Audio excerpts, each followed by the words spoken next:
Dan janganlah pula misconception yang bila dah bermasalah ni, itulah jalan terakhir. Apakah nasihat yang boleh diberikan kepada individu di luar sana yang mana yang sedang dibebani hutang? Okey, apakah langkah awalan yang boleh dilakukan? Dia nak mula dari mana? Mula sekali dia sendiri kena sedarlah dia dalam masalah ni. Dan dia kena ambil action lah maksudnya. Dia kena disiplinkan diri dan dia kena bersedia untuk ubah lifestyle dia. Mungkin kalau sebelum ni suka makan kedai-kedai mahal ke ataupun kedai-kedai viral nak makan apa semua, dan dia kena lupakan tu semua tu buat masa ni. Dia kena lebih utamakan keperluan daripada kehendak lah. Betul.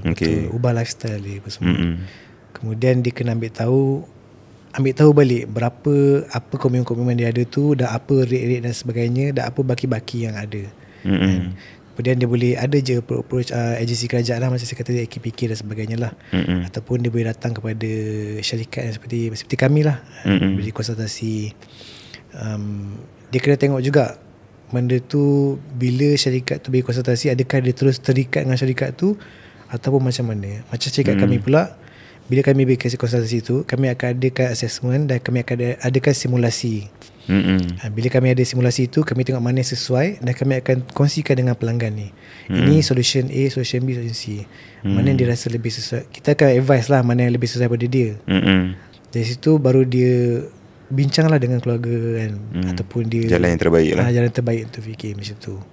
And then jangan fikir untuk tambah komitmen lagi untuk settle macam tu lah. Buat sendiri-sendiri macam tu. Kadang hal ni orang segan sebenarnya nak bercakap. Dan kalau datang pada kita pun, kita tak ada disclose lah siapa orang ni pernah datang pada kita apa semua. Kita akan simpan lah.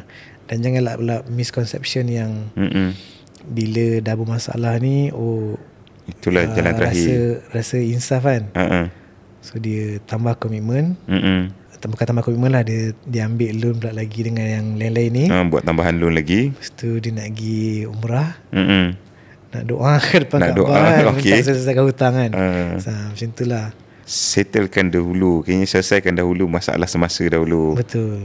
Itu sebab banyak je orang share tips-tips untuk selesaikan hutang, macam snowball lah, avalanche effect lah, apa semua. Betul. Tapi tak ada satu yang sesuai untuk semua orang lah. Betul. Itu semua teori lah. Betul.